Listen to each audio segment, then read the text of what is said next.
Owens breaks contain, and he's going to go in for the touchdown. Hey everyone, welcome back to In the Alley. My name is Cody. Glad you guys are back for another video. We are talking about the Orlando Pirates as we start the second half of our Indoor Football League previews. Team number 8 out of 14. So we've already been doing this for a week, and it's pretty insane to think about what Orlando has gone through. They've won championships, they've lost championships, and they've relocated, just all in the last 5 years. So let's go take a look at the Orlando Pirates, because with the relocation, there's a new coaching staff. I mean, the inside joke is they go through so many coaches, but I'm hoping that this one sticks here. And we do have to talk a little bit about maybe this being a little bit of a brief playoff hiatus. They didn't make the playoffs for the first time in their franchise history. We'll touch on that in one quick second. But with all relocations, we have to ask if the grass is always going to be greener. We always have to ask with that too of what do we see with a relocation when it comes to fan base, when it comes to players, when it comes to coaches, when it comes to the whole shebang. So without further ado, let's take a deep dive into the Orlando Pirates. All right, so we're going to talk about the Orlando Pirates. As I just mentioned, they relocated from Massachusetts. They will now be in Orlando, playing at the Kia Center in Orlando, Florida, where the Orlando Magic play. I just want to see how many times I can say Orlando. But this was the first year that they did not make the playoff in their franchise history. And not only that, it was the first time they had a losing record in their franchise history too. So 7-9. We'll touch on that in one quick sec. Head coach Rob Keefe in his first season in Orlando, but he is not a stranger to the Orlando area. He is not a stranger to the indoor and arena game. He is a veteran in all sense of the words. So he is, first season here with the Pirates, but he has been with the Predators in the AFL prior to that. He's been with Bay Area. He's been with Spokane. He's been with Northern Arizona. He's been, was he with Iowa? I think he was with Iowa at one point, with Les Moss being there too. So he's been with Albany. Name a place where he hasn't been, man. I mean, he's been all over the place, and leads him here. He's going to take the helm for the Pirates. Let's see how long it takes for him to get fired. I'm kidding. Again, that's the inside joke, the amount of coaches that Orlando goes through. So keep it running. But first season here, there's going to be a lot of success with him and the coaching staff that he's brought on. So 7-9 last year, 7-6 in the East. And like I said, first losing season in franchise history. They miss out on the playoffs by a couple of games. And in their last 5 seasons, 46-31. But minus that, one bump in the road, question mark. 2024 going 8-8, losing in the IFL National Championship game. 2023 9-6, losing in the first round. 11-5 in 2022, losing in the first round, and 11-3 in 2021, winning the final United Bowl before it transitioned into the Indoor Football League National Championship. Taking a look at the offensive stats from last year, 38.5 points per game. So not the best. They were one of just a couple of teams that averaged less than 40 points per game. So the offense just excuse me, I've got some sort of bug in my chest, so I will be probably coughing and clearing my throat a lot. So I want to get that out of the way now. So it's always around this time I get sick. But total offense per game, 221.1 yards per game, and it's not the best, it's not the worst. The offense was able to move the ball a little bit, but there were some times where the offense was really, really struggling. So 131 yards, 130.9 passing yards per game, 90 rushing yards per game. So again, pretty good mixture, nice little balance a little bit, passed it a little bit more than they ran it. Third down percentage, you kind of want to pump those numbers up, but it's not the worst. It's not the best, but it's not the worst. 47.6% third down conversions, 46.3%, and then in the red zone, 80.2%. So again, you wish those numbers were a little bit better, and you wonder why sometimes some of those games that Orlando probably should have won, they let slip away. Maybe some of those games that, they lost, they should have won, or they won that they should have lost. It's just a very, very kind of up and down roller coaster season for Orlando. So here's hoping that Rob Keefe and company can get the offense pretty much going. And on top of that, they went through a couple of quarterbacks before eventually landing on Talia Tonga-Vailoa, running back position, defense guys going to and from the leagues and stuff like that. But Moving on to the defensive side, 39.8 points allowed per game. The defense was pretty stout, all things considered. They were one of a few teams that allowed less than 40 points per game. So kudos to the defense for doing that. And total offense allowed per game, I screwed up the numbers here. It should be 190 instead of 119, but roughly 190 yards allowed per game. So right on average, right on par. There's some teams that gave up over 200 yards of offense. Team was right there, man. 190. Give or take 198, 199. So right below that 200 threshold. And like I said, defense was able to bail them out. When you look at the passing yards allowed, 135.8, and the rushing yards allowed, 63.9. Like the rushing defense, for all intents and purposes, pretty good. Takeaways, 24 takeaways. And you start to see that with a couple of these teams, 20 plus takeaways, and Orlando being one of the better teams here with 24. They were able to force a lot of fumbles. They were able to get a lot of interceptions. So all things considered, like I said, the defense kept them in games. It's the offense that would sputter out from time to time. Opponent third down conversions, 39.3%. Again, pretty good. Fourth down conversions, 31.7%. So again, we're looking at that territory where they were able to get off the field or force these third and fourth downs or these, long field goals or whatever the case could be, where the defense was churning it out. 71.8% at the red zone too. So less than 3/4, 70%. So 7 out of 10 times the teams were scoring in the red zone, but those 3 times, goal line stands or whatever the case could be, the defense would stiffen up and the defense would get a stop. So all things considered, the defense kept them in games. Pretty impressive. Field goals, 10 of 26 for 38.5%. Again, I don't like to harp on it. It's almost 40%, but 10 of 26, you wish the numbers were better. Everyone does. But when you consider long field goals, glorified punts, whatever the case could be, I can't knock it too much. So for all intents and purposes, it sucks, but 10 of 26 is still not bad. 26 field goal attempts is roughly what? A little, 1.5, maybe 2 per game, give or take, 16 games, 32, whatever. So you're averaging about 1 field goal attempt per game, over 1. So what can you do? Extra points, though, that's where it gets a little dicey. 77.8%. And this team just, it's not like it was detrimental, but at the same time, you're like, how it's for this team, for Orlando, and for a lot of other teams that just have trouble making their kicks. And we get it. There's narrow goalposts and things like that. 77.8% from the 2.5 yard line, though. That's pretty brutal, regardless of what kicker you are. So I get it. It's different. It's a different league, different, footballs and stuff, but still. 14 yards kick return per game. So right on average, 13, 14, 15 in that regard. They did block 3 kicks. So it's not up to the 5 or 6 like some other teams, but not bad. 3, still better than most. Top individual returners. These are guys that are signed on for another season that didn't come from a different team.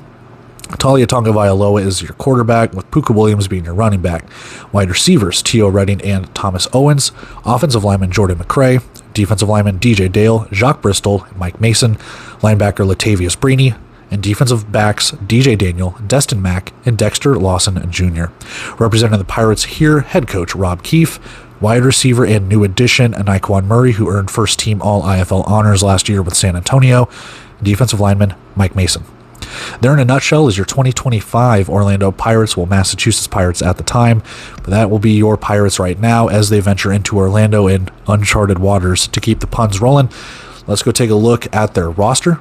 Let's go take a look at their key signings and departures, their schedule. Got some questions. We'll move on and get out of here. All right, it is roster time. We're going to take a look at the Orlando Pirates. They got a little bit of a slow start with their transactions, trying to figure out the relocation and stuff like that. Eventually, they've got quite a few players signed to this point.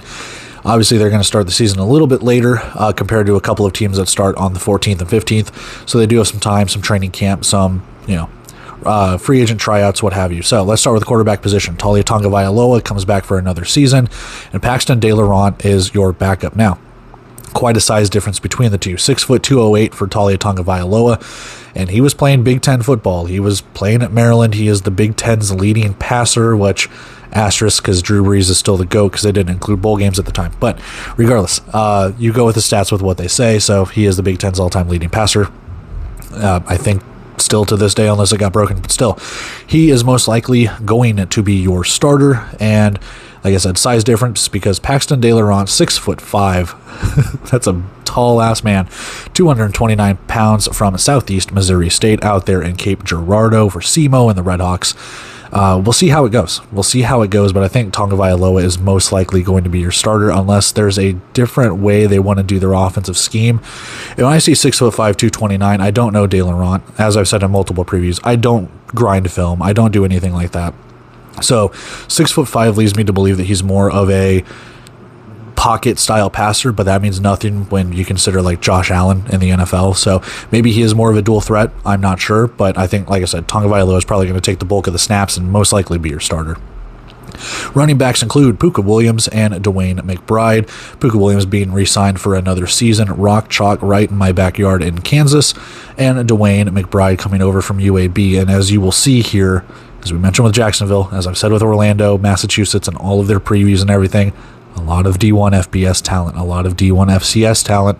They don't really like to go past that. They do, but it's not common. So, 2 FBS, 1 Power 4 running back, just like you kind of have there at the quarterback position too. Here's where it gets a little bit dicey. Wide receivers. So far, there's only 3 signed. 2 of them are signed for another season, Tio Redding and Thomas Owens, as the gang gets back together. And then Nyquan Murray coming over from the San Antonio Gunslingers. 6 foot, 192 from Florida State. Nyquan Murray is a beast. He is just... Man, what can you say about the guy that hasn't already been said? He is a very, very, very good wide receiver. And add on top of that, the size and speed. Thomas Owens, the savvy vet, 6'1", 205 from FIU. So, again, going back home, Florida State for Nyquan Murray as well. So, a lot of Florida talent right there at the wide receiver position. 6'3", 205 for Tio Redding coming out of Bowling Green. And like I said, D1 FBS talent from the MAC, from Conference USA, from the ACC, Power 4 talent right there with Nyquan Murray. Some size, a lot of speed. The wide receiving room looks good.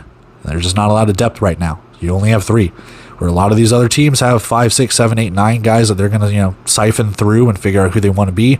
You got 3 right here. So these are your presumed starters. You got to go find those depth pieces. We'll see how it goes. Jordan McRae on the offensive line is re-signed for another season, followed by Calvin Ashley, Jeremiah Crawford, and Nick Jones. And again, you see it there, size, a lot of 300 plus. And take Nick Jones out of the equation, it's 330 plus with, again, FBS D1 talent and FCS D1 talent with Calvin Ashley from Florida A&M, 6'7", 335. He is actually the tallest of those 4, while Jeremiah Crawford being the biggest at 350 coming out of Tennessee. So some Power 4 program there. Jordan McRae from UCF, which I don't know if he was in the American or in the Big 12 when UCF ventured over there, but there you have it. Mississippi State rounding it out with Nick Jones, and again, just so much talent. Will it translate? We don't know. I've said that in previous episodes. I don't know. Just because you have the talent, they had all this talent last year, missed the playoffs. We'll see how it goes.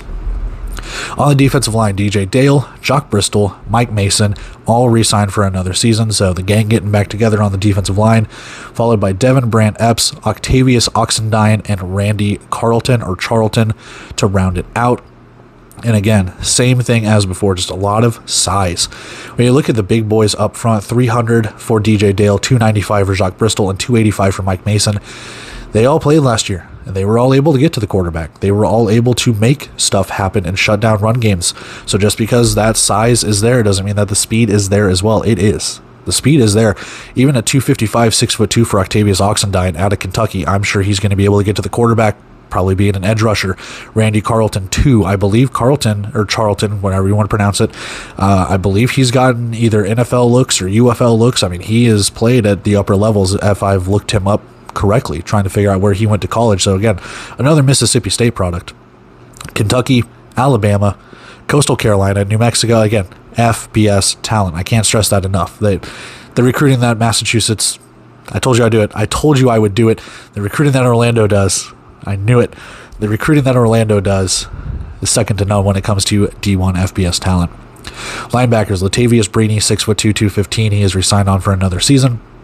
Hector Johnson, 6'1", 230 from Endicott. So there is a college that most people don't know, and I'll be honest, I can't remember if that's D3 or NAIA, but that is your kind of outlier. So it shows that he's got a lot of talent to come from a place that is not D1, make the roster. So more power to him. But I believe, if I remember correctly, Hector Johnson was in New England Patriots camp.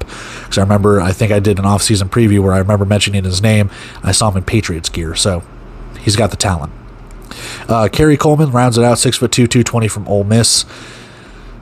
You're going to need to start one. One's probably going to be a depth piece, and I think, if I'm not mistaken, Latavius Brini, for the short time he was there, I think he did venture in between linebacker and defensive back. So if he doesn't start at linebacker, or if any of these guys don't start, I could see them easily venturing back into a defensive secondary position if they need that as kind of your, man in motion, jam the guy at the line of scrimmage, whatever the case could be, play some zone coverage, whatever you need them to be, they can be that guy. If not, we'll see how it goes. In the secondary, Destin Mack, Dexter Lawson Jr., and DJ Daniel are signed on for another year. Added to that, Darren Evans, Roe Torrance, and Will Sunderland. And again, all D1 talent. From the Citadel being the FCS team, but everything else, FBS, App State, Georgia, LSU, Arizona State, and Troy. It's just insane how they're able to recruit. And it's all size, too. I mentioned this in an off-season update as well. 6'3". 6'3", 200, 183, 195, 205. There is size across the board. There is speed. There is talent. There's some of these guys that have gone to the UFL and the CFL. Can it translate? That's always been the biggest question. Can it translate? For a long time it has, but that's been bumped now. You missed the playoffs last year. Is it more of, like I say in the Arizona preview, is it that Kevin Guy revenge tour? Is it an Orlando Pirates revenge tour? We'll see how it goes. Axel Perez is signed on as your kicker. He comes over from Bay Area, which is kind of shocking to me that not a lot of Bay Area Pirates followed Rob Keefe over here. Either they didn't want to travel coast to coast, or Green Bay just said, we get first dibs. I don't know. But Axel Perez comes over here.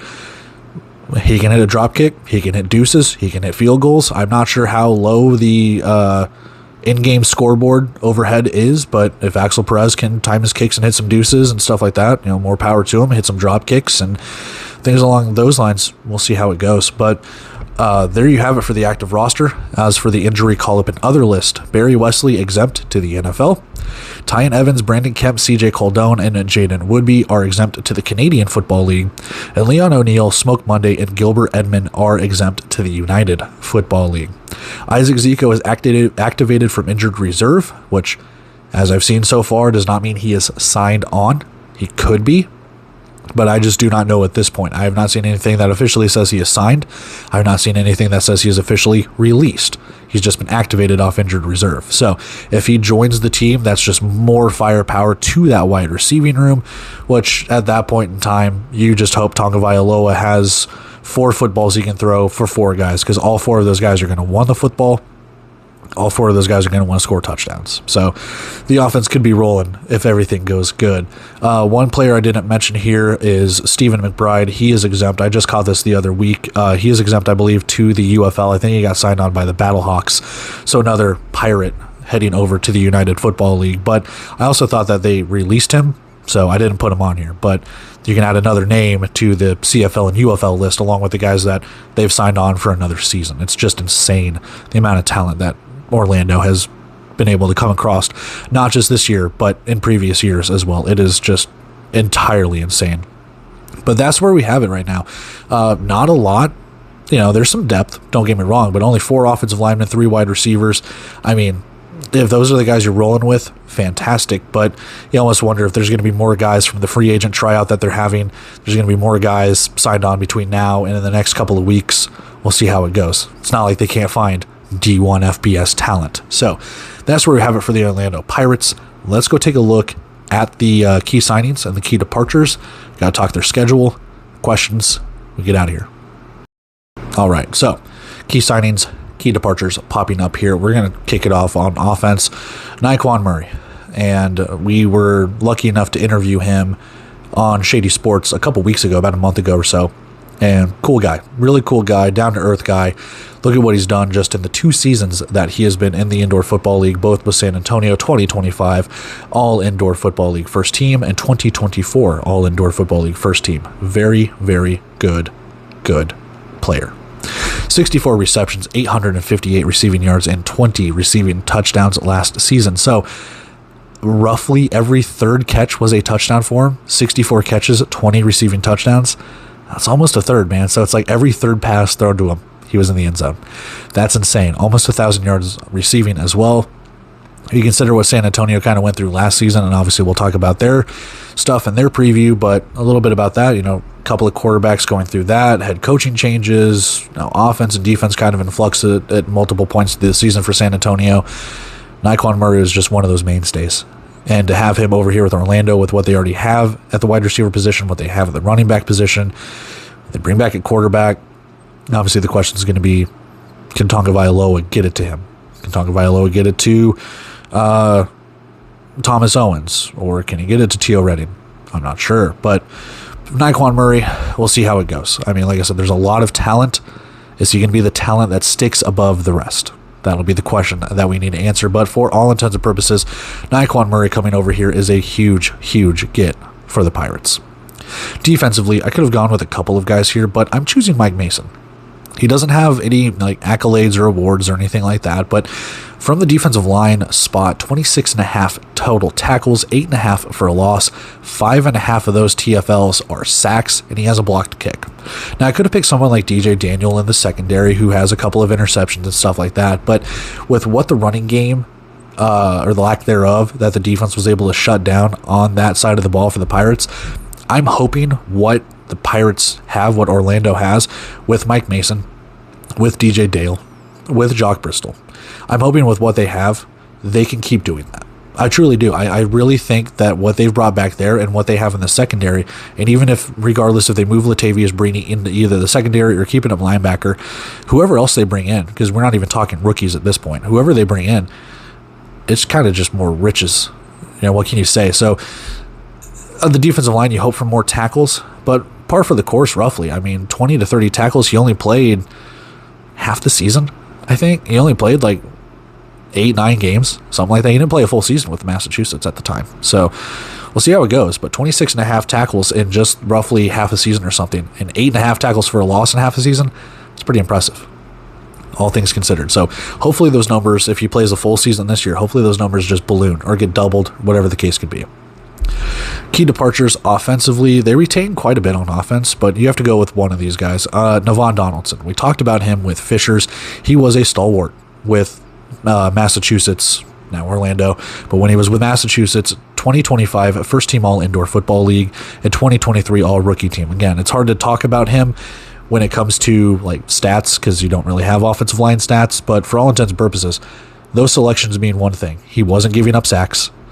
He wasn't really getting called for holds too often. I mean, I'm not saying he never got called, but it means he was a really good player, a really good offensive lineman to earn those honors to, open up holes and block your defenders in order to make sure you have the pass protections or the play calls go the way that you want. So losing him over to Fishers, with all the riches that Fishers has, really sucks. It really does. As considering you only bring back one guy in Jordan McRae, again, you have the talent, all the D1 talent in the world, but talent means nothing when it comes to the experience that you can get in the indoor game, as it's sometimes hard to translate from the indoor game to the outdoor game and vice versa. So losing to Navon Donaldson really sucks. It does, because I think that could have been a key anchor and really help out Tonga Vailoa, knowing that he has more of an offense or more of an experienced offensive line around him with all the skill positions and key players that he has returning at his disposal too. Defensively, key departure, Marquise Waters, part of the 2025 all-rookie team. I believe he has moved up to the UFL or CFL, but if I'm not mistaken, I think they released him right before the season ended, because I remember seeing that he got all-rookie team, but he wasn't part of a team at that time. So I think they released him, or he asked for his release or something at one point. I won't get into the muddy waters, whatever the case could be. Case in point, though, 57.5 total tackles, 15 tackles for a loss. He's a defensive back, linebacker hybrid, man. I can't remember if he was in the linebacker spot at times. Off the top of my head, I can't tell you, but if he was, I think he might have been. 15.5 total tackles for a loss. He had to have been. 7.5 sacks, 1 pick, 4 pass breakups, 1 fumble or 1 forced fumble, 1 fumble recovery, and 1 block kick. Yeah, that's good. That's really good for all rookie honors, man. It's no wonder that he was signed on, and I think he went over to Vegas at one point, and then he's either still with Vegas on their roster or they released him. I can't remember, but I know that he went to Vegas at one point, and then he moved up to the UFL or CFL or whatever the case could be, and then he's either been released or he's over there. So it sucks to lose him, because look at those stats. On the flip side, they have re-signed quite a bit of their secondary. They do have Breeny at the linebacker spot. Are they going to miss him? Yes. Obviously, those numbers are incredible, especially for a rookie. However, what you do bring back is still good. I'm not going to poo-poo on it. I don't think it's earth-shattering, but another season, especially in Rob Keefe's defense, yeah, Orlando's defense should be set when it comes to that. But you do miss Marquise Waters when it comes to that. So that's where we have it when it comes to our key signings and our key departures. Talent. You lose some talent, you gain some talent. That's all they got, man. That's the word of the day when it comes to Orlando, is just talent. But can it translate? Let's go take a look at their schedule before we start answering these questions, because we got some stuff to talk about on their schedule. Then we'll wrap everything up. We'll get out of here. All right, let's talk schedule for the Orlando Pirates. And not necessarily doing them any favors. They do not have a home game until April 5th. So it's not necessarily Jacksonville, but at the same time, you are a little less than a month removed before you kick off, especially in a new city. Kind of sucks that you don't have your fans right behind you a couple of weeks into the season, but you do start out with a bye week. And then Sunday, March 22nd, you hit the road, 4 p.m. Eastern Time kickoff. That's Sunday against the New Mexico Chupacabras. So I mentioned that in the New Mexico preview, that you get to take on the relocated team. Now here, the relocated team gets to take on the brand new team. So they get to venture out there. And was it last season? I think it was last season they had a little bit of trouble going out to the West Coast, losing to Tucson and Northern Arizona, I believe, in back-to-back weeks. If it wasn't 2025, I know for a fact it was 2024, but I believe it was last season. Don't quote me, but I'm pretty sure it was last year. Anyway, after that, you have a bye week. So you've already gone through a bye week after playing just one game. You're at home. After that, home against Quad City, 4 p.m. Eastern Time kickoff. Chris, not even worth it, man. Quad City's going to win this one. I'm kidding. It'll be a fun one. It'll be a very fun one. You have back-to-back home games after that. Sunday, April 12th, 4 p.m. Eastern Time kickoff. Tulsa comes to town, back-to-back home games. It's something I'll touch on here in a second. You don't have a full slate of 8 home games. Talk about that. But before that, short week, 17th, you venture on the road, but not too far on the road. 7 p.m. Eastern Time kickoff. You are at the Jacksonville Sharks. So stay in state, not bad. You get to travel a little north, can take on your heated rival, but albeit in the same state now. Jacksonville will have a say about that. See how it goes. Back-to-back Friday games and back-to-back road games. 7 p.m. Eastern Time kickoff on the 24th of April. After Jacksonville, you travel to Green Bay to the Frozen Tundra, and you have an opportunity there to, again, take on a team that was in the Indoor Football League National Championship.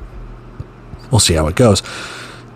I think Massachusetts has had Green Bay's number, if I'm not mistaken, in the last couple of years, but for the most part, yeah, it'll be a fun one. Like, these two teams actually play each other pretty close for all intents and purposes, and I'm amazed. I think they kicked off the season like 2 years in a row or something like that. So to have it 5 or 6 weeks or 7 weeks into the season, a little sad, but I get why they're doing it. Hall of Fame game and all that stuff. Regardless, we move on. After that, you have your third of 4 bye weeks, and it gets pretty brutal after that. You get a bye week, and then you are back home. So 3 home games. This time, 6 p.m. Eastern Time kickoff on the 9th of May. You take on the Fisher's Freight before you get a little bit of a bye week. You get 9 days, so kind of a bye week, kind of not. And then you are at the Indoor Football Mall, the American Dream Mall at the Indoor Football League Cup. You are taking on the Vegas Nighthawks.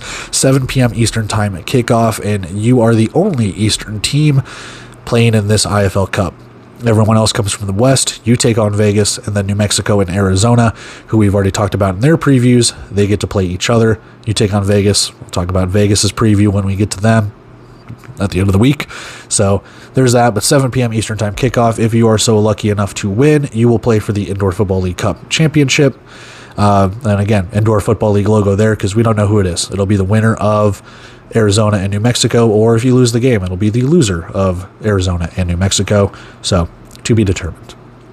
After that, a little bit of a short week. To the 30th of May we go. You are on the road at Tucson. So again, there's your Western Conference team, man. We'll see how it goes because they haven't really been too good in Tucson in the last year or two. But 8 p.m. Eastern time kickoff over there. And then next week after that, the 6th of June, it is a 4 p.m. Eastern time kickoff against the Iowa Barnstormers. You are back at home before your third straight Saturday kickoff, 8 p.m. Eastern time on the 13th of June. You are at the Tulsa Oilers, rounding out your home and home series with them.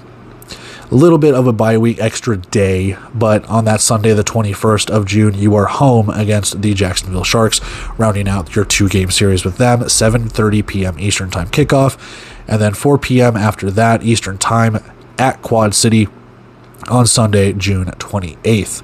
Third straight Sunday game, you are back home, alternating between home and roads at this point, 7:30 p.m. Eastern time kickoff, rounding out your series with the Green Bay Blizzard before heading on a short week, 5 p.m. Eastern time kickoff on the 11th of July, you are taking on the San Antonio Gunslingers. Your final bye week hits, and then it's roughly 2 weeks, a little over 2 weeks, 15 days, 4 p.m. Eastern time kickoff, you are at the Fisher's Freight to round that out. Overall, you've got 4 Western Conference teams. You got Tucson, Vegas, San Antonio, New Mexico, potentially a 5th one if you take on, well, you will take on a 5th one because regardless it's New Mexico or Arizona. So you'll have 5 Western Conference teams. Not necessarily fond of that, but I am fond that they are not playing teams 3 times. So overall, it's kind of brutal schedule, all things considered.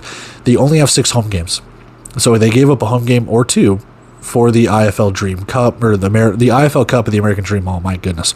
But still, 6 home games. I've touched on that a little bit. It's a little brutal. You know, you're trying to get this fan base going in Orlando. You just moved there, and I get arena rents high, but still, it sucks. You're missing those home games. And it also sucks because most of those home games are on Sundays. We'll see how it goes. You know, when it comes to Sunday attendance, there's quite a few Sunday games this season, and I know that's kind of a date that the Indoor Football League wants, but it's hard to get people to come out on Sundays. We'll see how it goes, especially if the Indoor Football League is able to get whatever broadcast partners, what have you, and get fans out, because you are very reminiscent of the mid-2000s Arena Football League when you still had packed houses on Saturdays and Sundays when you had, you know, games of the weeks on broadcast TV. But that's where we have it for the Orlando Pirates. Let's get the Kia Center rocking. Let's get it going for the home games that they do have. And that's where we have it for them. Like I said, kind of brutal when it comes to the amount of time off, and then not a lot of time off and stuff like that, especially towards the middle of that season where it seems like you're playing back to back to back to back, as is the nature of the beast. But there you have it. Let's go take a look at 3 questions. We need to answer those. Get out of here. All right, so 3 questions. As I've said in every preview, continue to say it. These are just open-ended questions that I have written down over the last couple weeks, couple months of what I think about every single team. Just 3 questions, open-ended. You can answer them in the comments if you would like. If you don't, that's fine too. But for the most part, just some stuff to kind of ask. We'll just get right into it here. Question number 1 was 2025 a bump in the road, missing the playoffs, or is this something that could be rearing its ugly head? Now, what I mean by that is, as I mentioned in the very beginning when we did the team information aspect, this is the first time that they missed the playoffs in their entire franchise history. It's the first time they've had a losing record in their franchise history. Is this just a bump in the road, or is this something that could lead towards something more nefarious? Now, the schedule, as I have said, a little brutal. The East is still wide open, and I've mentioned that in all the Eastern team previews and maybe even some of the Western ones. I don't necessarily know if it's a bump in the road. Only 4 teams can get into the playoffs. You have 7 teams in your conference. If you can finish in the top half, kudos. I don't know if Orlando can finish in the top half. And that's where it gets kind of sticky, because on the one hand, I can easily see Orlando running through some of these teams. I do have question marks. We had talked about it with New Mexico. We'll talk about some question marks with Tucson. We'll talk about some question marks with San Antonio when we get to those guys as previews. But some of the teams that we've already talked about, Jacksonville, Green Bay, Fishers, Iowa. What do? Do you already have Jacksonville slotted in at a playoff spot? Do you already have Green Bay? Does Green Bay take a step back? We talked about that. Does Tulsa, do they get better? They made the playoffs last year, their first time in franchise history. What about Quad City? We don't know. So I have a hard time necessarily slotting Orlando into a playoff spot just right off the bat. The talent's there. The coaching should be there. I'm not necessarily sold yet. And what I mean by that is I don't think for 1 second that they can't make it. I'm not sitting there saying that they're not going to. What I'm sitting there saying is it's going to take me a couple of weeks before I'm fully bought in going, that is a playoff team. And what I mean by that too is I'm not going to sit there and say, well, this team's not making the playoffs. They have to prove it to me. It's, I think this team is there. I need to see it. Simple as that. Like, I think this team is there. The talent's there. The coaching's there. So like if A plus B equals C, that's what it should be. But I'm not ready to answer C just yet. A and B are there. Does it equal C? Question number 2. How does Taulia Tagovailoa improve with the small sample set from 2025? Now, Taulia Tagovailoa, for all intents and purposes, played decent. All things considered. He did come on partway through the season. They're trying to figure stuff out at the quarterback spot with Kenji Bahar, with Felix Harper, with Tagovailoa, and everyone else. Like the roster aspect and the roster turnover, not just Orlando having, but every team has. You have to make sure you maintain as much health. And the war of attrition that we have is a 16 game, 20-week schedule. There's going to be, there's going to be injuries. There's going to be stuff like that. So throwing Tagovailoa in at the time that they did, trying to make a playoff push, and it ultimately fell short. Add into that coaching changes, stuff along those lines, and it seemed like a no good, dirty, rotten season from an Orlando Pirates perspective. So having a full season with Tagovailoa at the helm and the skill positions that you have around them, can he improve? I'm not saying he was bad by any means, but as I said on the roster segment, I think the offensive line, the size is there, and it goes along kind of with question 1. Talent's there, coaching should be there. Does it equal success? So does Taulia improve? I think it hinges on that offensive line. The wide receivers should be there to help him out. The running game should be there to help him out. And regardless if it's Tagovailoa or Paxton De Leon, you have the opportunities. You have that opportunity right now to go prove doubters, haters, whatever wrong. It's there. It's there. You can go to the playoffs with this roster. Easy. Coaching staff included. We need to see it. Because like I said, we've seen a small sample size compared to obviously veterans of the indoor game. When you look at, DeQuan Neal or TJ Edwards, they're players, quarterbacks that have started multiple seasons. So we'll see how it goes with Tagovailoa. Remains to be seen. But I do think he does improve. I do. I mean, how can you not improve with the roster talent that you have at the running back position and the wide receivers? Can the offensive line keep him upright? Can he scramble? Can he improvise? Can he make those decisions that he needs to? Not dogging the guy. Just sitting there and saying, hey, you have it. You have this opportunity. Don't squander it. Question 3. Rob Keefe is in. How good is the defense? As I mentioned in the team information, the defense was, for all intents and purposes, the star of the show between offense and defense for Massachusetts / Orlando last year. So at the time, Massachusetts. Rob Keefe comes in, former defense coordinator, former head coach. Keefence. We say it every time he gets hired on somewhere, whenever he's the head coach or something, Keefence is there.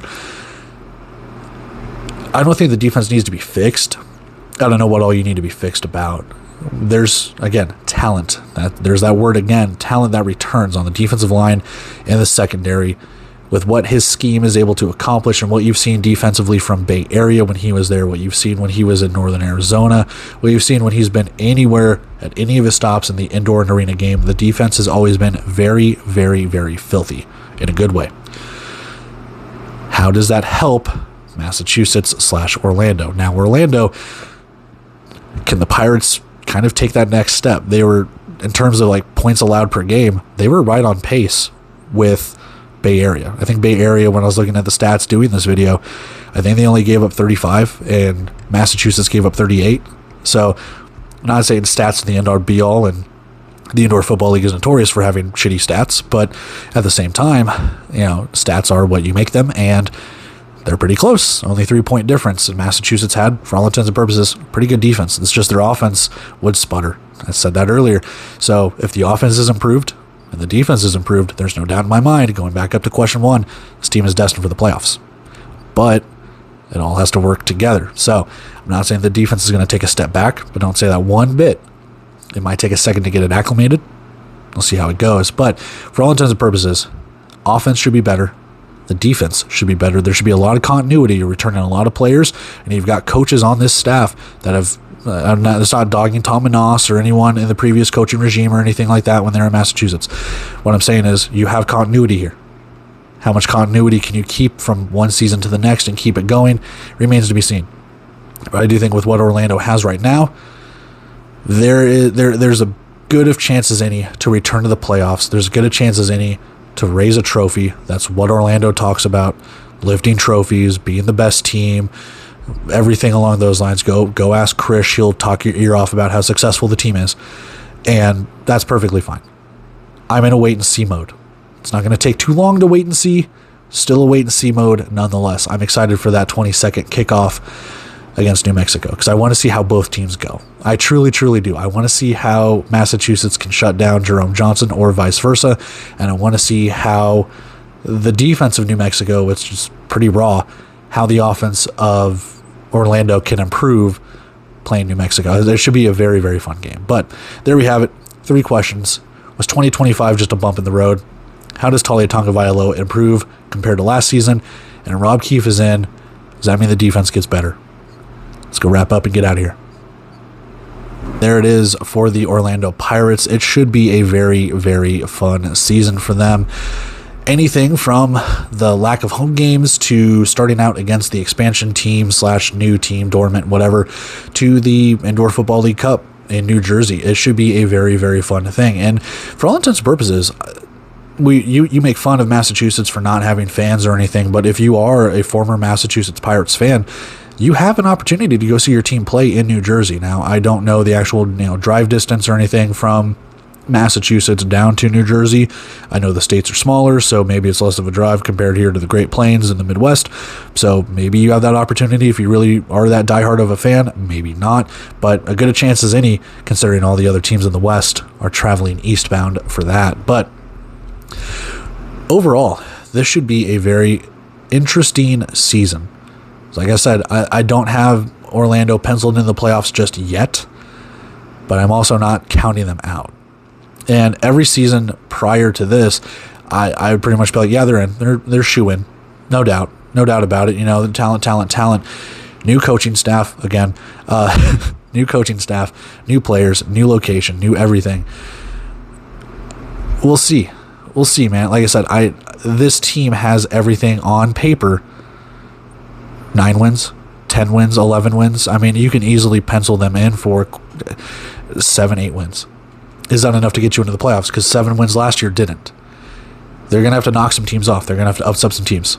If they can upset Vegas, awesome. If they can beat Green Bay and sweep them, if they can beat Quad City and sweep them, fat chance, then more power to them. But for the most part, this is a team, in my opinion, I think the games against Fishers are going to be incredible, to say the least. But regardless, the talent's there. Can you make it count? There's only one ball to go around. Are we going to see some divas in the wide receiver room? I doubt it, but you never know. T.O. was a diva for the Eagles. Do we have this T.O.? I'm just kidding. But yeah, like I said, this is just going to be an interesting season because I can easily see Orlando coming back and rattling off win after win after win. I could also see them kind of being in a fight for their lives because the East, as I've said, is a very, very, very wide open in my opinion. We still have other East teams to talk about in Tulsa that could vie for this, man. So we don't know. And it's insane to think about when it comes to it. But, and even Quad City, I mean, with what they just signed, they